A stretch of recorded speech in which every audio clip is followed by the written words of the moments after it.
suficiente para fazer essas coletas e nem adequado, porque assim, o vasilhame que se coloca o material, ele é menor do que o tamanho do cotonete. E aí a gente tinha que quebrar o cotonete ou cortar, e então eram necessárias 2 pessoas para fazer a coleta de um paciente. Um para segurar o material e cortar, e o outro para coletar, efetivamente. E quem ia junto com o farmacêutico bioquímico, né, também ficava exposto. Os capotes que nós estávamos usando, eles não eram adequados. Eram capotes descartáveis, mas não eram impermeabilizados, né? Eram tipo um material parecido com TNT, mas uma espessura um pouco maior. A máscara facial, que as que chegaram no laboratório não são máscaras feitas de forma industrial, são máscaras improvisadas. Uma travessa, um elástico e um filme de PVC na frente, né? E tipo, os macacões impermeáveis, tipo aquele que a gente vê em filmes que tem contaminação, né? Tipo, todo fechado, roupa com touca. Ele não existiu no laboratório até pelo menos o mês de abril, metade de abril, quando já estávamos coletando pacientes, né? Já estava chegando uma demanda grande lá. E se não fosse o chefe do laboratório, a gente não ia conseguir fazer nosso trabalho direito, porque foi ele que comprou do dinheiro dele, né, alguns macacões. Alguns. E Carlos, isso é feio. Eu acompanhei pela mídia que houve uma manifestação dos profissionais de saúde, especificamente do PSM da 14, no mês de março. Houve depois uma no mês de abril e eu reparei que houve uma no mês de maio. Manifestações públicas em que eles falavam da questão dos EPIs. Gostaria de saber de ti qual que foi a resposta estatal, como é que a prefeitura ela reagiu bem com esse tipo de manifestação mais assintosa de vocês, de ir lá fechar a rua ou então falar com a imprensa? Eu lembro que teve uma manifestação que foi amplamente noticiada pelos jornais, e também houveram outras situações menores, mas eu gostaria de saber de ti qual foi a resposta do Estado, se teve algum tipo de retaliação, entre aspas, para vocês, ou se foram atendidos de forma mais imediata. Como é que foi a atuação estatal pós-reclamação de vocês? Carlos, emendando nisso, eu queria que tu falasse sobre a portaria 474 de 2020, que excluiu os técnicos de laboratório na questão da saúde. Isso. Eu ia falar também disso quando ele começou a perguntar, Musa. Porque assim, quanto à resposta imediata, eu acho que a primeira que vem antes de sair diário oficial com as resoluções e tudo mais, é o prefeito negando, né? O que tá dizendo que em todas as entrevistas que tá tudo bem, que não falta material, enquanto a gente ficava praticamente a ver navios. Se não tivesse os macacões doados pelo nosso chefe de laboratório, não teria coleta. E ele conseguiu, algumas pessoas foram capacitadas para fazer essas coletas junto com um farmacêutico bioquímico. Eu fui uma delas. E assim, nós não iríamos se não tivesse os macacões. Para os outros grupos dentro do pronto-socorro, esses macacões chegaram via doações ou em pequena quantidade também pela prefeitura, né? Ou emprestado do Estado para a prefeitura, ou vindo de outro lugar que eu não sei qual a fonte. Porém, a gente é de notar o seguinte: como resposta realmente oficial,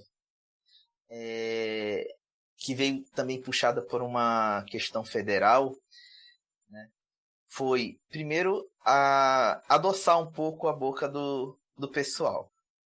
de todos. Porque a parte federal parece que deu um aumento de 30%, 40% em cima de algumas gratificações, né? E isso daí veio primeiro para médicos e quem estava, entre aspas, direto na linha de frente. Esqueceram dos técnicos, eu falo logo, esqueceram dos técnicos de laboratório. Eita! Que foi o que o Moza citou dessa resolução, né, Moza? Que saiu agora. Foi uma portaria, eu acho. Dizendo que isso, também quem tivesse... Isso. E aí ele frisou bem na portaria que são apenas aqueles... São médicos, enfermeiros, técnicos de enfermagem, que estão, na verdade, fazendo extensão de carga horária, ou seja, não cumprem só o seu horário, estão fazendo extra, que deveriam ganhar um aumento, parece, de 30%, né, em cima da insalubridade. Em cima da insalubridade. Eu acho que é isso, eu não me lembro quais são as especificações, na verdade. Só que os técnicos laboratoriais foram os que ficaram de fora, né? Pois é. Se você notar na portaria, até os motoristas eles foram contemplados. Eles fazem transporte de paciente e eles ficam em um ambiente fechado. As ambulâncias da prefeitura, elas são antigas, não tem uma boa estrutura para carregar paciente nem de tuberculose, imagina com Covid. É o primeiro ponto. Então existe um risco sim deles pegarem Covid, os motoristas. O que a gente bate, primeiro, eu fiquei muito enraivecido mesmo, a palavra.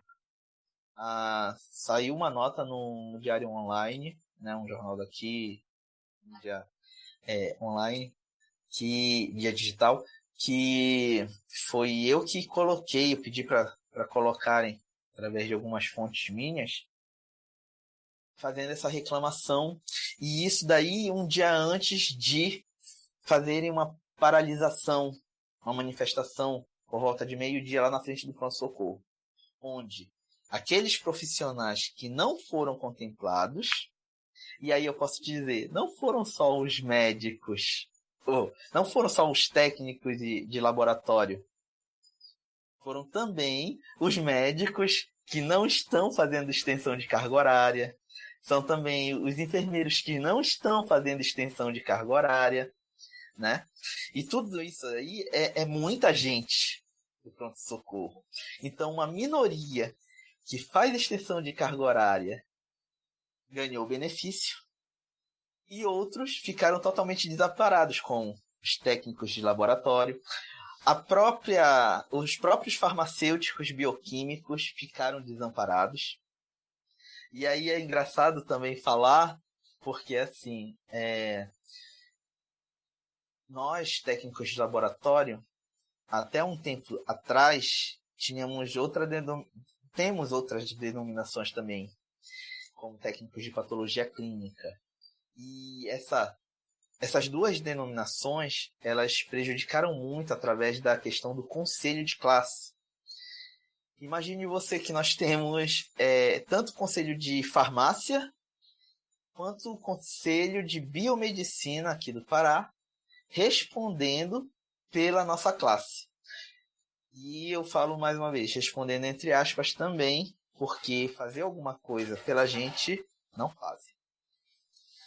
Tá rolando alguns comentários no pronto-socorro, e principalmente no laboratório, que dizem que o gestor do pronto-socorro, o atual gestor do pronto-socorro, pensava que o laboratório de análises clínicas do pronto-socorro da 14 estava terceirizado, porque nós temos alguns maquinários e alguns exames são feitos fora. Praticamente no pronto-socorro da 14, os exames de hemograma, gasometria e ionograma são realizados lá. O restante vai tudo para fora. Vai para um outro laboratório particular.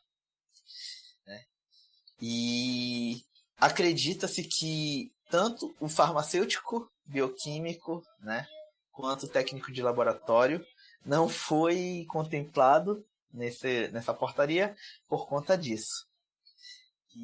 Estavam supondo que nós fôssemos terceirizados.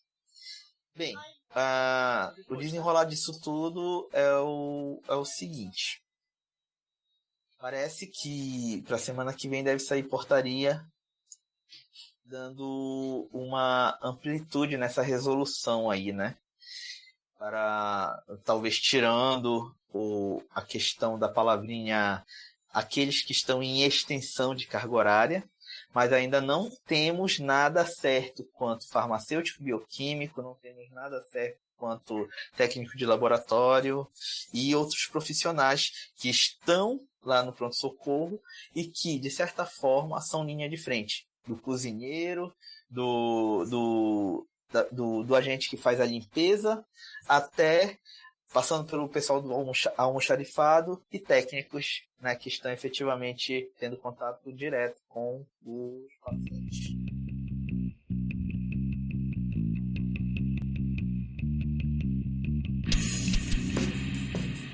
Ô, Carlos, esse teu relato aí é impressionante. E tu falou que tu já trabalha com um técnico de laboratório, especificamente na SESMA, mas em outros locais, desde 2003. Então, tu já deve ter enfrentado muitas situações relativas à dengue, teve o H1N1, gripe também. Tu poderia dar um panorama para a gente, especificamente, qual a diferença? Com certeza o volume de trabalho foi maior, mas quais foram as diferenças dessas situações que tu já enfrentou com o que está acontecendo agora? Poderia dar esse panorama para nós, por favor? E acrescenta também qual delas tu pegou. É uma verdade isso também. Olha, eu sei um pouco do trabalho que o Moza desenvolve na questão de urbanidades, né? E dos problemas que existem nos meios urbanos. Sim, claro. E aí o que acontece? Eu acho que se eu for fazer uma retrospectiva, eu tenho que começar primeiro realmente da onde que eu estava. No início, quando eu entrei na prefeitura, que era no Departamento de Vigilância da Saúde, no laboratório do programa de febre amarela e dengue, onde que eu fazia um trabalho taxonômico, né, identificação de larvas dos mosquitos da dengue e tudo mais. Eu acho que ali o principal problema era a questão da maquiagem dos relatórios. Isso daí é uma coisa muito grave. Mas que eu não sei como é que funcionava na época, no caso dos programas de levantamento de índice rápido aqui para dengue, para o município de Belém, que esses relatórios eles sempre davam ou verde ou amarelo. Pouquíssimas áreas de Belém davam vermelhas. E essas áreas que davam vermelhas geralmente eram as do centro, ali Campina, Comércio, porque existem inúmeros imóveis fechados que não dava para fazer o trabalho direito e o índice de contaminados também naquela área era muito grande. E locais que também tinham índice de infestação e de contaminação muito grande de dengue, como Terra Firme, como Guamá, por falta de saneamento básico, né? De um trabalho educacional mais efetivo com a população também, ficavam no verde ou no amarelo, quando na verdade eram vermelho. Isso não se deve, na verdade, a uma maquiagem direta e específica, na verdade, dos relatórios. Na hora do sorteio dos quarteirões que eram feitos, eram escolhidos esses quarteirões, na verdade. Não era algo aleatório. Quando se jogava pelo